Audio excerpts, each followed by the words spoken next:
Mucha gente está criticando la regulación. Mucha gente dice, no, es que Europa solo regula, sobreregula, hiperregula. Es para protegernos. Es una regulación basada en principios. Y son principios que en cierto sentido su anclaje provienen también de los derechos humanos. O sea, no hay tantos elementos tan innovadores. ¿Quieres que estén regulados los aviones? ¿Quieres que estén regulados los medicamentos? ¿Quieres que estén regulados los coches? ¿Te subirías a un coche si no has superado todo? No. ¿Y por qué nos subimos a un algoritmo? Hoy abrimos un espacio de reflexión aquí en Paréntesis Media para hablar con Josu Egiluz. Él es abogado de empresa, experto en inteligencia artificial y nuevas tecnologías, también profesor de la Universidad de ESADE y de la Universidad de Deusto también. Bienvenido a este espacio de reflexión, muchísimas gracias. Muchísimas gracias a vosotros, a ti Adrián en particular y bueno, a todas las personas que forman parte de lo que hoy estamos creando. Para mí es una verdadera suerte estar aquí hoy. ¿Cómo has sacado tiempo? Porque con tantas cosas... También eres doctorando, que no lo hemos dicho. Sí. Estoy en un momento de mi vida de verdadera ocupación, de muchísimas tareas, de muchísimos eventos que están ocurriendo, muchísimos proyectos. Y si pudiera responder a cómo hago para poder organizarte, te diría que al menos hay 3 elementos que podría destacar. El primero sería la generosidad de todas las personas que me ayudan, que me apoyan, los cuidados que también me proveen y también ese entendimiento de que no puedo estar a todo y ese respeto. En segundo lugar, te diría que una pasión y una motivación absoluta que me mueve, que me despierta, que me hace tener ganas de continuar. Y esto, cuando no es suficiente, el tercer elemento sería la diligencia, ¿no? O el sacrificio. Cuando esa pasión llega a momentos en los que la pereza o tienes una sensación de que no llegas, es cuando la diligencia, cuando ese sacrificio aparece, ¿no? Y aquí me gusta siempre recordar una frase de mi abuela, una persona muy sabia, que me dice: contra la pereza, diligencia. Así que siempre que hablo y que ahora mismo estoy presentando aquí, pues me acuerdo también de mi abuela. ¿La inteligencia artificial puede hacer que esa pereza se ensanche un poco más? El saber que tienes a un becario al que le puedes dar... Sí, sin duda puede ocurrir. Creo que es una de las consecuencias de un mal uso de la inteligencia artificial.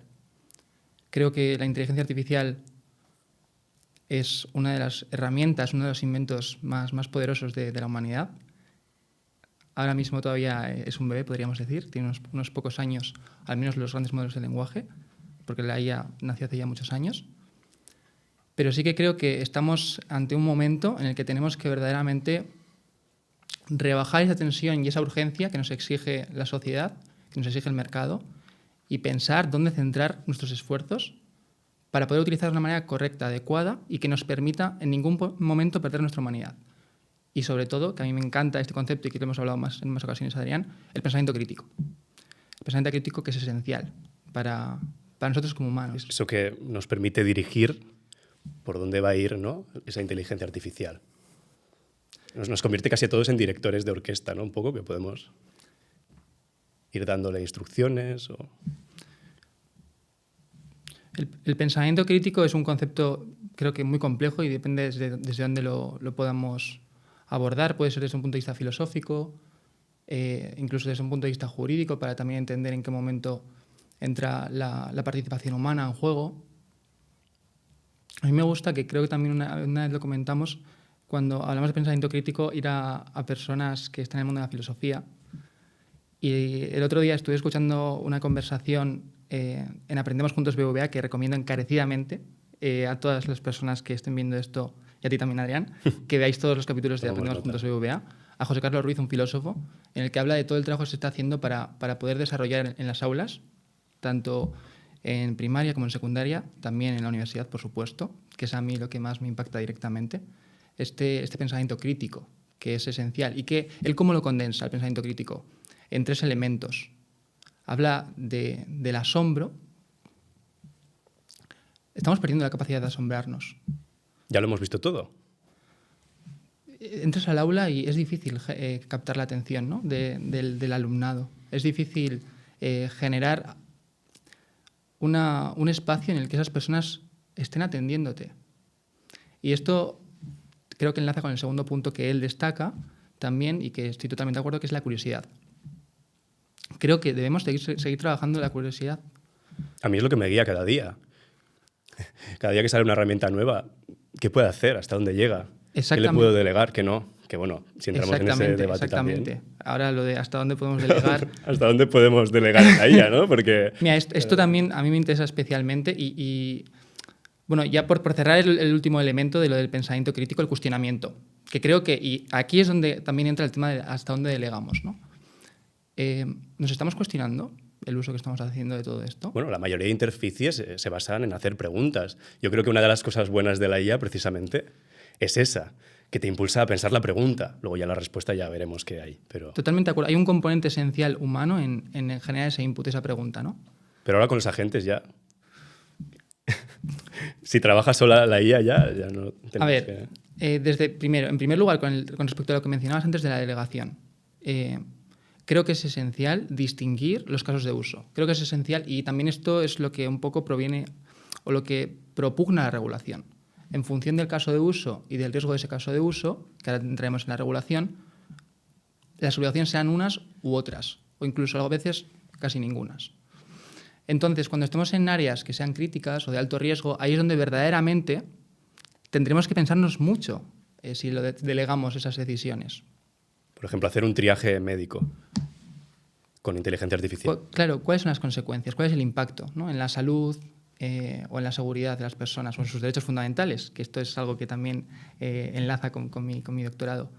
Un triaje médico, en el ámbito médico o también en la evaluación en el ámbito de la educación, ¿no? Que te evalúe una IA. Que te evalúe una IA. ¿Qué tiene en cuenta para evaluarte una IA? Claro, ¿qué nivel de transparencia debemos exigir ante...? Y es que además, a veces, cuando tenemos estas conversaciones, parece como que estamos hablando del futuro, como algo de cuando pase, y en realidad miramos hace unos años hacia atrás y ya ha ocurrido. En la época del COVID, no sé si este caso lo hemos comentado, ¿lo recuerdas?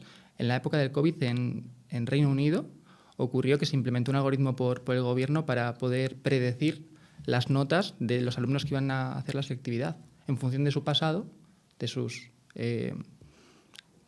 expedientes académicos. Se predecía qué notas sacarían esa selectividad. ¿Y qué se detectó cuando se llevó esto a la práctica? Pues que no solo tenía en cuenta tu expediente académico, sino de dónde provenías también. En función de dónde hubieses estudiado, pues tenía un impacto también en tu potencial nota.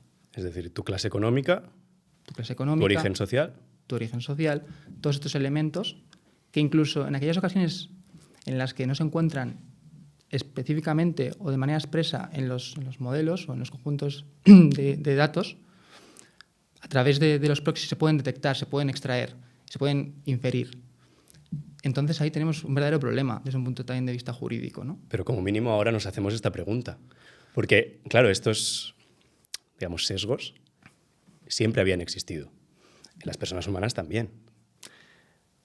La IA no es una forma de sacarlos a relucir, de decir, bueno, ahora todo el mundo se está haciendo la pregunta de éticamente, ¿es ético o no es ético? Los datos...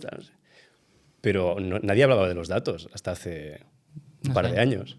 A ver, este tema me parece apasionante, lo primero de todo. O sea, este tema a mí, en cuanto sale, yo es que no puedo evitarlo. Creo que hay una diferencia sustancial entre un sesgo en un humano y en una máquina, y en este caso la inteligencia artificial. En primer lugar, tiene que ver con su capacidad de impacto. No es lo mismo que tengamos un magistrado o magistrada dictando sentencias racistas, que tengamos un sistema de IA que está dictando sentencias a gran escala. Porque la capacidad de operar de una persona frente... Multiplicador, ¿no? Multiplicador de la IA. Exacto. Entonces, ese elemento para mí es un elemento diferenciador que hace que aquí por lo menos haya un elemento de distinción. Y luego también yo creo que nosotros como humanos nos hemos ido dando a lo largo de muchos años una serie de estructuras, de reglas para cómo podemos funcionar o cómo podemos dar respuesta cuando se produzcan estos errores o cuando se generen daños, ¿no? En las personas, en los objetos. Y sí, esos daños en las personas, los objetos, el patrimonio, etcétera, no los genera un humano. Esto es algo que ahora todavía debemos de reflexionar. O sea, ya pueden existir algunas propuestas, pueden existir algunos debates, pero todavía no estamos adecuados a eso, ¿no?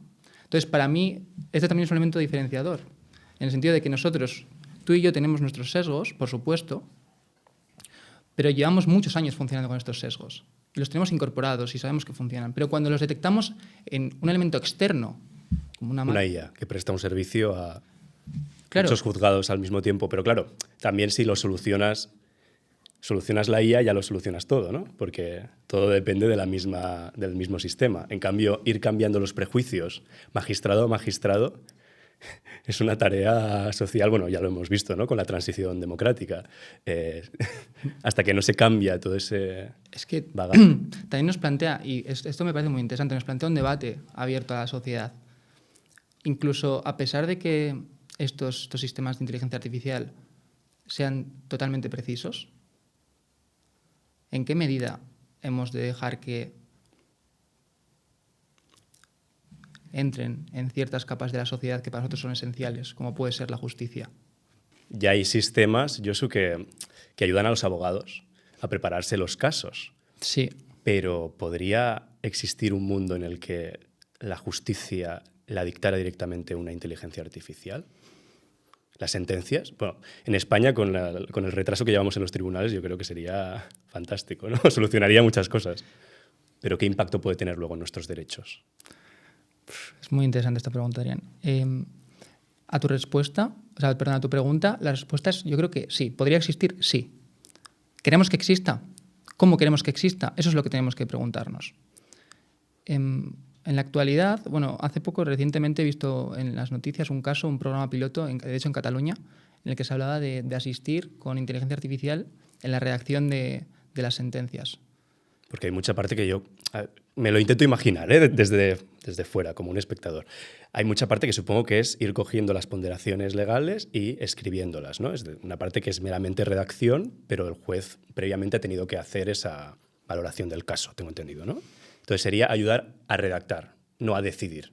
Exactamente. Para mí hay una distinción entre lo que es una asistencia, lo que es un apoyo a un trabajo humano, y en lo que es simplemente una delegación de ese trabajo. Y eso es muy importante. Y también desde un punto de vista regulatorio se diferencia en el reglamento de inteligencia artificial.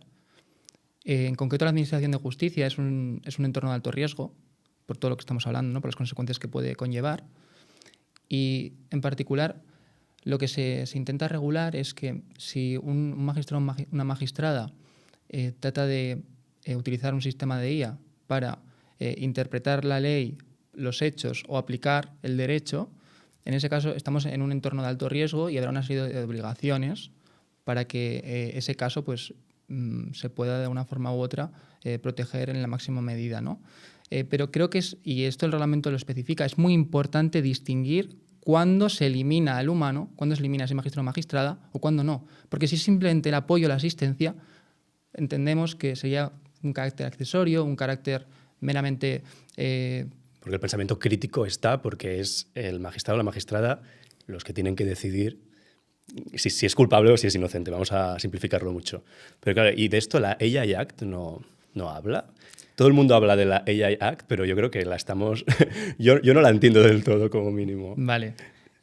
Antes de entrar en esto, permíteme que te haga un comentario sobre lo último que estábamos diciendo, que tiene que ver también conectando el tema de los sesgos y el tema de la judicatura o puede ser cualquier otro ámbito. El problema que tenemos también es que cuando lo vemos como simplemente un elemento, la inteligencia artificial, un elemento que nos ayuda, nos posibilita la actuación humana pura, la sustancial, podemos caer en el error o en el sesgo de automatización, de que lo que nos esté diciendo ese sistema de IA, de esa redacción, digamos, esto que es muy factible que sea así, me lo creo, no aplico mi conocimiento, mi experiencia, mi pensamiento crítico, y entonces sigo... Llegan los errores, ¿no? Llegan los errores y ahí está la responsabilidad también de cada profesional.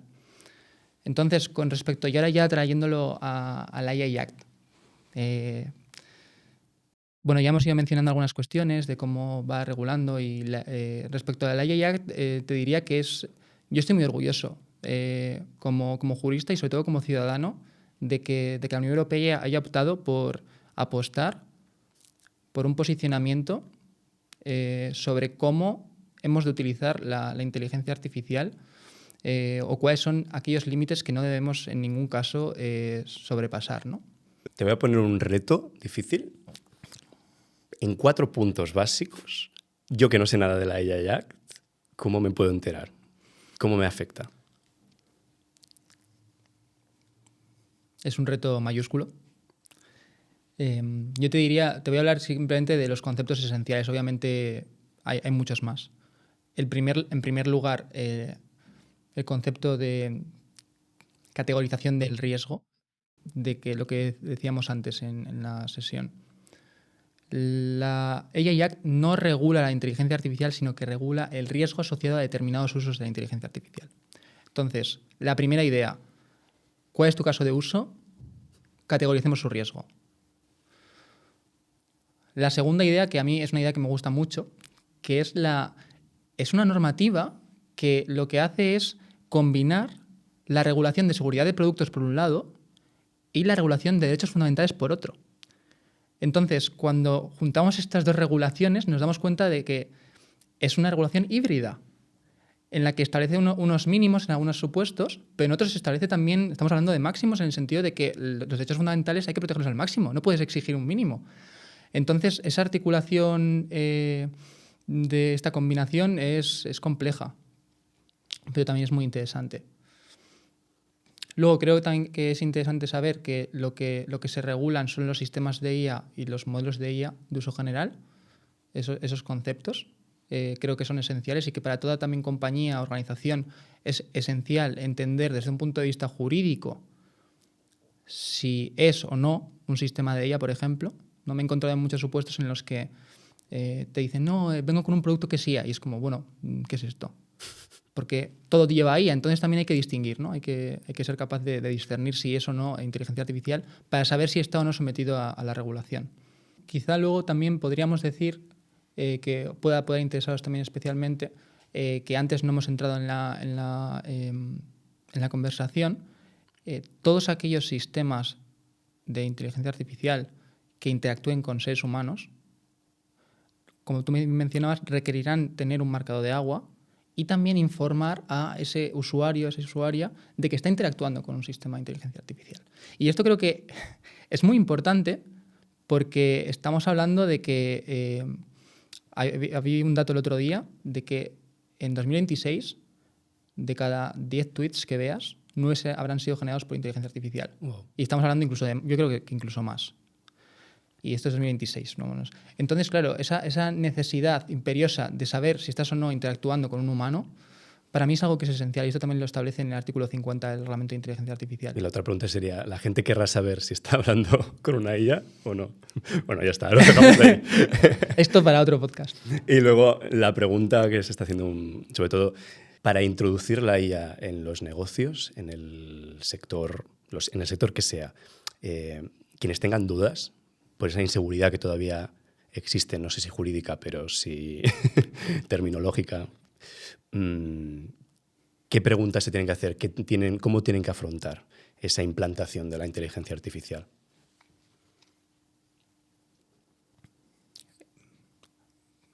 Creo que, en primer lugar, es importante entender, dentro del marco de tu organización, qué tipo de uso le vas a dar a la inteligencia artificial. Si está dentro de tu core como negocio y si ese core de negocio está dentro de uno de los considerados sistemas de alto riesgo, categorías de alto riesgo. Es decir, si tu negocio está vinculado, por ejemplo, a la evaluación. Imagínate una empresa que es evaluar estudiantes. Ese es su modelo de negocio. Primero entender cuál es el grado de integración en tu empresa de esa inteligencia artificial y entender en qué área estás. Entonces, para mí es esencial porque puedes utilizar inteligencia artificial, pero lo utilizas simplemente, como hemos hablado antes, de una forma de apoyo para generar contenido que te sirve para luego hacer tu trabajo. Y esto es importante porque en función de dónde estés categorizado, te aplicarán unas u otras obligaciones. Entonces, para mí, yo lo que siempre suelo intentar transmitir es que es muy importante hacer esa categorización, porque en función de eso también puedes determinar que haya ciertos productos que igual no te interese integrar. porque también tiene asociado pues, unas ciertas obligaciones. Esto desde un punto más de vista de empresa. Y luego otra cosa que no he mencionado, pero también creo que es importante, recogiendo la pregunta sobre elementos esenciales de la IA Act, es que tiene muchos mecanismos también para permitir o fomentar la innovación, como pueden ser los sandboxes regulatorios, que básicamente son entornos de pruebas para que tanto la administración como las empresas puedan aprender conjuntamente de ciertos casos de usos de inteligencia artificial, en este caso sobre todo de alto riesgo, y ver en qué medida la regulación les puede ayudar y en qué medida también los casos de uso pueden integrarse a esa regulación, ¿no? Para que haya un aprendizaje continuo. Y luego también hay mecanismos para que pues, las pymes, por ejemplo, tengan menos requisitos burocráticos. Que esto es una de las críticas y, a mi juicio, también razonables, que se hace también desde muchos ámbitos. Esta dualidad que muchas veces tenemos entre innovación, regulación, sí. ¿Qué opinas sobre esto? Hay una narrativa sobre que la regulación es contraria a la innovación. Hay una narrativa que nos está vendiendo que hay que eliminar toda regulación porque es un obstáculo a la innovación y la innovación nos va a traer toda clase de virtudes al ser humano. Y yo estoy en desacuerdo con esta visión. Yo creo que no hay que adoptar una posición dicotómica entre innovación o regulación, sino que hay que integrarlas. La regulación europea, yo confío en que sea así y creo que tiene elementos, y eso es lo que estoy estudiando. Creo que lo que hace es vertebrar una serie de reglas para que esa innovación sea responsable. No, yo creo, a mi juicio, y no sé tú cómo lo ves, Adrián, no puede haber innovación si no es responsable. Y por innovación responsable entiendo pues, que en ningún caso vulnere ningún derecho. ¿Es innovación cuando estamos vulnerando derechos fundamentales? ¿Es innovación cuando estamos flagrantemente vulnerando los derechos de propiedad intelectual? Algunos defienden que sí, algunos defienden que hay que cambiar la estructura que tenemos hasta el día de hoy de lo que entendemos por ciertas protecciones de derechos. Yo considero que no, yo considero que los derechos fundamentales son el bastión de la humanidad. Son una de las mejores creaciones de los seres humanos. Pero ahora lo hablábamos, claro, en el momento en el que la IA genera algo nuevo, no sabes hasta qué punto está copiando y hasta qué punto está generando algo nuevo. O sea, valga la redundancia. ¿Cómo se distingue esto? Puede quedar obsoleto todas las leyes que tenemos sobre copyright pueden quedar obsoletas porque son del siglo XVIII o del siglo XIX. Entonces, tú como jurista, ya bueno, como experto en esta materia, ¿cómo lo ves esto? ¿Cómo tiene que evolucionar el copyright? Porque no nos están sirviendo estas leyes ahora mismo. Yo, ante tu pregunta, Adrián, lo primero que veo es complejidad. Veo complejidad. Es una pregunta en la que creo que hemos de llegar a un consenso entre todos y todas. Creo que no podemos esperar que las decisiones las tomen aquellos que están desarrollando esta tecnología. Al menos no solo ellos. También hemos de tener o dejar espacio a que la industria creativa, por ejemplo, tenga que decir. No sé si... Digamos Hollywood, ¿no? Con estas webs. Hollywood, o recientemente, lo he leído ayer creo, el caso de Atlantic, que ha destapado que Google ha utilizado en la creación de sus últimos modelos una cantidad ingente de datos protegidos, bueno, más que de datos de libros. Estamos hablando de creo que eran 7.5 millones de libros. Wow. Y más de 81 millones de papers. Pero claro, del otro lado te puedo decir, yo me he leído 1000 libros y estoy escribiendo un ensayo sobre eso, ¿sabes? Claro, es que hasta qué punto Picasso, ¿cuántas pinturas vio antes de ¿no? crear? Lo de claro, en qué medida es un tema súper complejo. A mi juicio, ¿dónde ponemos la línea? Yo más que nada es dónde ponemos la línea. Es un tema ¿Está bien puesta o no? Es un tema muy complejo y creo también que tiene elementos éticos de la redistribución también de esa generación de riqueza masiva de los que están desarrollando la tecnología con los autores y las autoras. Claro.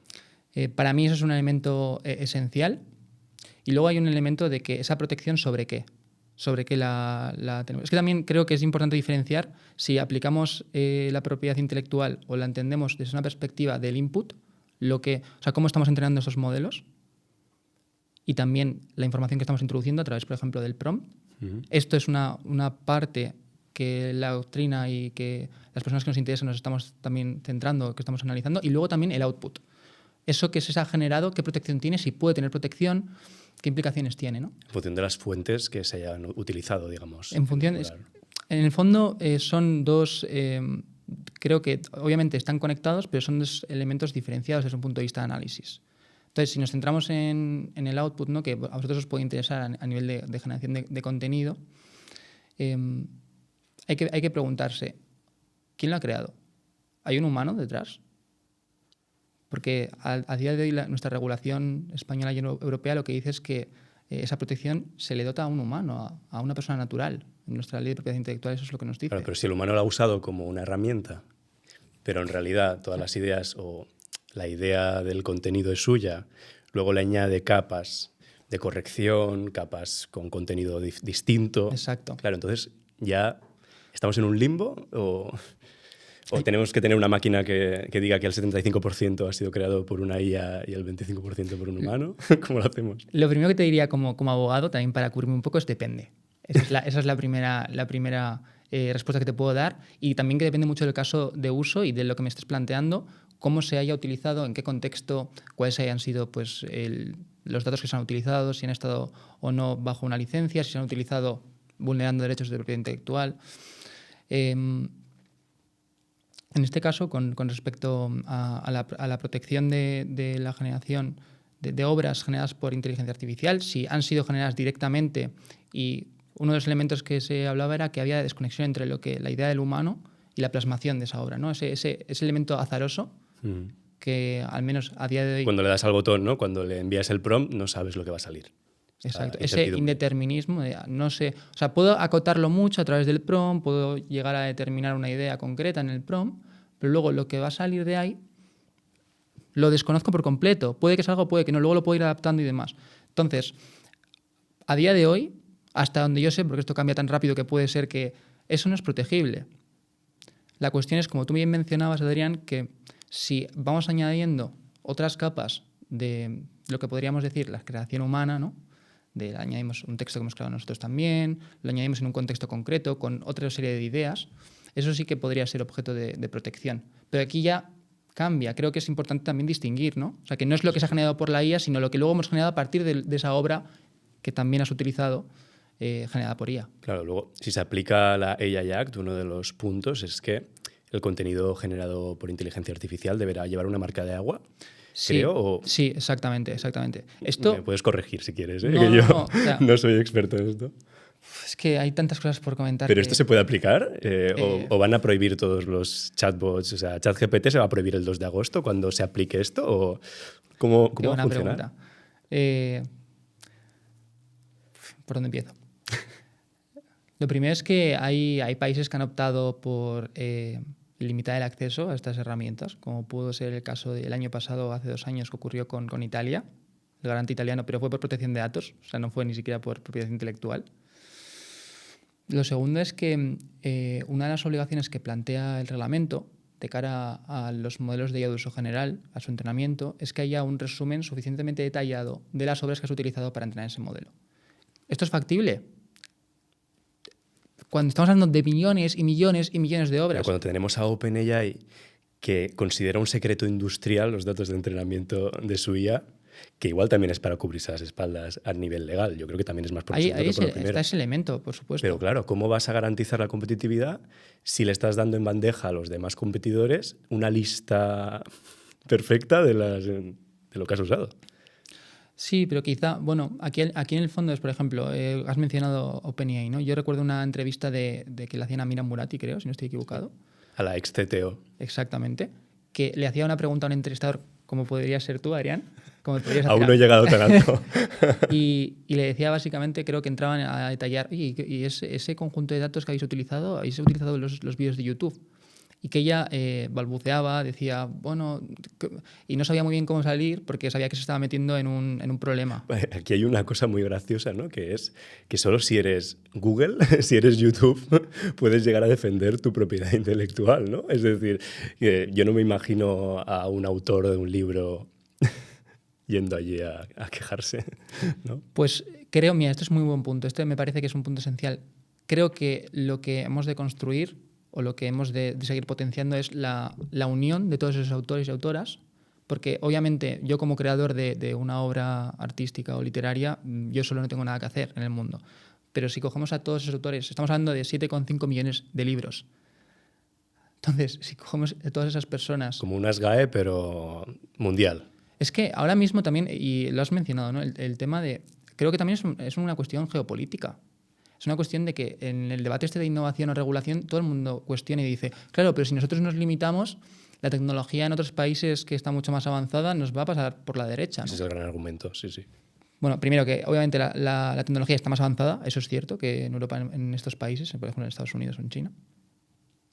Pero creo que no debe de ser un elemento que nos haga perder el norte tampoco. O sea, ¿hemos de acogerlo? Sí, estoy de acuerdo. Es un buen argumento también.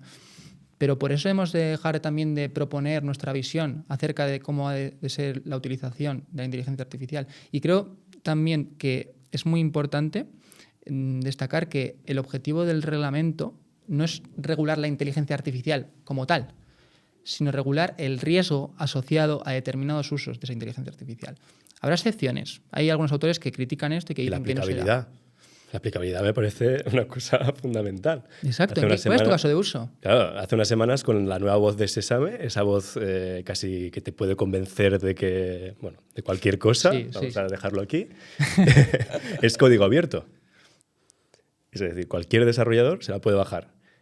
Se encuentre en Europa, se encuentre en Australia, donde sea. Lo puede incorporar en su producto, en su aplicación, en su servicio y ya está. Es decir, ¿cómo va a ir la Unión Europea a mirar a todos estos desarrolladores, uno a uno, que cumplan o que no cumplan con la AI Act? ¿Cómo se puede aplicar esto? DeepSeek, 3/4 de lo mismo. Open source. Te lo puedes bajar en tu servidor, ya está. ¿Cómo se le ponen puertas a esto? Es que es muy difícil. Vamos, si te pudiese resolver esto, vamos, sería... Estarías en Bruselas como estaría mínimo. En Bruselas. Es una pregunta muy oportuna, creo. Por ejemplo, has mencionado a DeepSeek. A día de hoy nos hemos dado cuenta de que es una tecnología muy poderosa, es open source como tú bien mencionas, pero es una tecnología que también desde un punto de vista de seguridad nacional, desde un punto de vista también de protección de nuestros datos, de nuestra información, nos estamos dando cuenta de que decimos, es que igual, a pesar de que sea muy potente, igual no nos compensa someternos a una tecnología que no tiene ningún tipo de regulación, al menos europea, estandarizable la europea. Entonces, lo que he ido viendo, y hay varios autores que están analizando cómo hay muchos países en los que se está limitando el acceso. Es verdad que hablamos de que hay mucha gente que podría utilizar VPNs para poder acceder a ciertos... Bueno, no hemos entrado en las VPNs, no hemos entrado pero también, ahí, sí. Pero en el fondo yo creo que también hay mecanismos desde otros...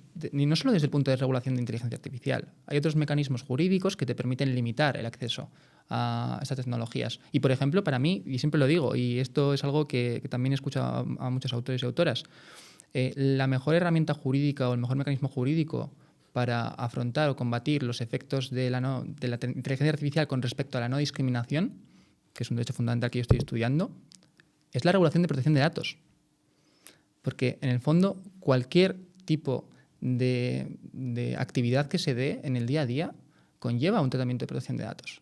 Estamos continuamente intercambiando datos, ¿no? Cuando nos conectamos a Google, cuando contratamos un seguro, cuando... Sí. Y, por ejemplo, contratar un seguro es un caso de alto riesgo también. Entonces, aquí es donde verdaderamente hemos de enfocarnos, y creo también, yo con mi tesis lo que quiero buscar es facilitar el entendimiento de si esta regulación de inteligencia artificial, en sentido amplio, no solo el reglamento de IA, sino en sentido amplio, como te decía también el Reglamento General de Protección de Datos, es suficiente o no para poder proteger los derechos fundamentales en entornos de alto riesgo. Y creo que esta respuesta o esta pregunta, bueno, primero porque es mi tesis y creo que es esencial. O sea, creo que debemos de saber también si es suficiente o no, porque creo que luego será tarde. Si nos ponemos a hablar tú y yo dentro de 10 años y no hubiésemos hecho nada, yo lo que opino es, mucha gente está criticando la regulación. Mucha gente dice, no, es que Europa solo regula, sobreregula, hiperregula, pero es para protegernos. Dentro de 10 años, cuando las consecuencias se hayan materializado, como se están materializando ya, ¿Qué diremos? ¿Por qué no hicimos nada? Bueno, 10 años por ser Por generoso. decir algo. ¿No? Porque esto va muy rápido, que esto también es otro tema. ¿Está preparada Europa para perseguir, para esta persecución del gato y el ratón? Porque es que también este es el siguiente tema. ¿Cuánto tiempo nos va a servir esta regulación? La AI Act, sin ir más lejos. ¿Cuánto tiempo va a pasar hasta que se tenga que sacar otra nueva? Que aborde quizá más aspectos robótica, que aborde otros temas. Sí, claro. Creo que la regulación tiene mecanismos para poder adaptarse en caso de que haya novedades tecnológicas y también en caso de que veamos que no funcionen cosas, ¿no? Por ejemplo, tiene mecanismos para insertar o extraer áreas de alto riesgo. Decidimos que dentro de nuestra experiencia hemos considerado que hay un área que también es de alto riesgo y no la hemos considerado, la podemos incluir. Vale, o sea que no habría que cambiar todo el paquete, sino que solo se tendría que... O sea, establece ciertos mecanismos jurídicos para poder adaptar la regulación. Y luego, para mí, creo, y esto se puede materializar en el Reglamento de Protección de Datos, ¿vale? Que es una regulación basada en principios. Y son principios que, en cierto sentido, su anclaje provienen también de los derechos humanos. O sea, no hay tantos elementos tan innovadores. Pero entonces... ¿podríamos llegar a la conclusión que Estados Unidos está yendo en contra de los derechos humanos? ¿Ahora mismo? O sea, desde un punto de vista de no regular la inteligencia artificial, de no regularla, y no regularla no me refiero a limitar la innovación, me refiero a no promover una innovación responsable, yo creo que se podría argumentar que sí. Se podría argumentar que sí con respecto a las consecuencias que tiene, por ejemplo, a nivel de discriminación en personas migrantes, en personas que están en condiciones de vulnerabilidad. Si no establecemos unos criterios mínimos y garantías para que estos sistemas sean robustos, sean transparentes, sean fiables, estamos faltando a nuestro deber. Como legisladores, como sociedad. Pero claro, Europa está haciendo algo que también nos están poniendo casi como los que hemos aguado la fiesta prácticamente, ¿no? Porque... Pero es que en el fondo hay una narrativa que hemos aceptado, que es lo de muévete rápido y rompe cosas, ¿no? Esta narrativa de Silicon Valley, que le sirvió mucho en la época de las redes sociales. Y ahora yo siempre me planteo, si pudiéramos volver atrás, a 10, 15 años hacia atrás, cambiaríamos cosas. Yo TikTok lo hubiera prohibido. Te lo digo como opinión personal, ¿eh? No suelo darlas en las entrevistas, pero... Fijémonos las consecuencias que están teniendo, bueno, o que han tenido, ya hay evidencia de cómo ha afectado, por ejemplo, a las niñas, ¿no? Con trastornos alimenticios, Instagram, por ejemplo. O cómo ha tenido también impactos geopolíticos en ciertos países, como en Myanmar, que haya ciertos colectivos que se les ha... sometido a violencia, a raíz también de cómo se han utilizado estas redes sociales. Entonces, aquella persona que piense la tecnología no ha de regularse, lo que le diría es que se plantee, y esta es también una cuestión que me parece que tiene mucho sentido, que es compararlo con otros elementos del ámbito crítico y preguntarse si quieres que estén regulados o no. ¿Quieres que estén regulados los aviones? ¿Quieres que estén regulados los medicamentos? ¿Quieres que estén regulados los coches? ¿Te subirías a un coche si no ha superado todo? No. ¿Y por qué nos subimos a un algoritmo? Para mí... Me encanta el concepto de subirse a un algoritmo. Subirse a un algoritmo, es espectacular. No lo había oído nunca, pero... Se me acaba, o sea, no sé, acaba de... Acaba de salir, ¿eh? Vale, sí, vale. Pero si nos fijamos, nos pasamos todo el día dentro de las redes sociales sin verdaderamente saber por qué vamos ahí. Entonces... aquí para mí hay un problema muy grave como sociedad y sobre todo también pensando, obviamente, esta frase, nadie piensa en los niños. Pues creo que, ya llegando al ámbito más serio, creo que es muy importante también que nos centremos en las nuevas generaciones. No podemos permitir, como sociedad, como legisladores, como políticos, que no haya una protección con respecto a lo que las nuevas generaciones pueden desarrollar en el futuro. Tenemos que permitirles, tenemos que protegerles para que... Y protegernos desde el punto de vista de, no, la seguridad, con el ámbito de la seguridad también se puede argumentar todo, y los menores, ¿no? No estoy hablando de eso, estoy hablando de que tengan la posibilidad también de desarrollarse en un entorno en el que no estén continuamente bombardeados por herramientas que han sido diseñadas para captar tu atención por las personas más expertas del mundo. Y Las trampas del diseño, bueno, ya si entramos aquí es otro podcast. Pues entremos, porque es que es apasionante todo. Sí. Es otro podcast, ¿no? Ya. No, sí, el tema del scroll infinito, todas estas trampas de diseño, ¿no? Que en el día a día aceptamos tácitamente con... Que podemos mencionar quizá algún libro por si hay alguien que le interese, ¿no? El enemigo conoce el sistema, de Marta Peirano. La economía de la atención, ¿no? Economía de la atención también. Había un libro que también leí que es Indistractable, de una de las personas que participó en el diseño de estos algoritmos y cómo luego te da también herramientas para que seas capaz de evadirte de ellos, ¿no? Y estamos para mí también un problema de atención a nivel social. No sé tú cómo lo vives, Adrián, pero creo que nos cuesta mucho. A veces pasamos horas y horas delante de la pantalla y decimos, ¿nos has pasado el día? También el bombardeo de información, ¿no? Esa necesidad de saber continuamente la última novedad.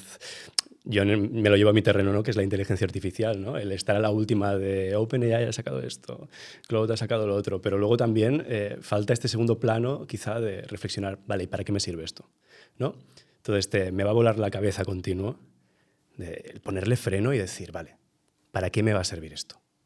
Y esto es lo que nos encontramos muchas veces cuando vamos a las empresas, ¿no? Que cuando vamos a hacer consultoría, que me dicen, vale, ¿y esto cómo lo aplico? Vale, esto es un chatbot, pero ¿para qué me sirve si yo es que estoy haciendo Excels? Pues mira, si lo juntas así, si haces esta automatización, ¿no?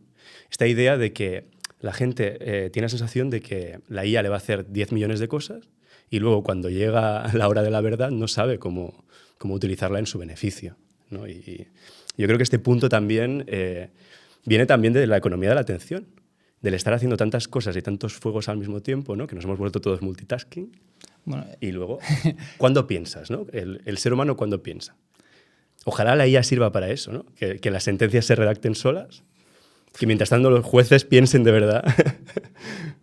¿Qué cuestiones tan interesantes mencionas, Adrián, en tu pregunta, en tu respuesta? Ya no sé, la entrevista si me estás haciendo tú o la estoy haciendo yo. Es que creo que el aprendizaje proviene del diálogo y es lo que estamos haciendo. O sea, no es solo una entrevista unidireccional. Yo también estoy aprendiendo mucho de ti. Mira, yo con lo que has dicho al inicio,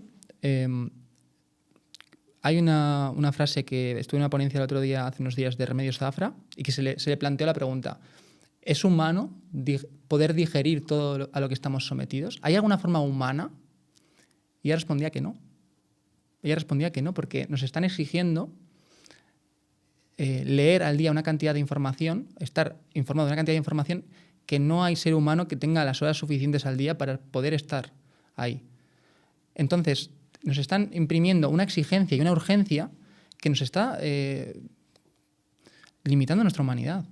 Es decir, la IA simplemente lo está acelerando todo mucho más, ¿no? Es decir, lo está acelerando todo mucho más. La sensación de que estamos a golpe de prompt, ¿no? Y de que tenemos que hacerlo todo más. Y hay una frase que ahora no recuerdo de quién es, pero me impactó mucho, que es algo así como la IA la puedes poner a funcionar y funciona todo lo que quieras, pero el momento en el que la paras, se para y ya está.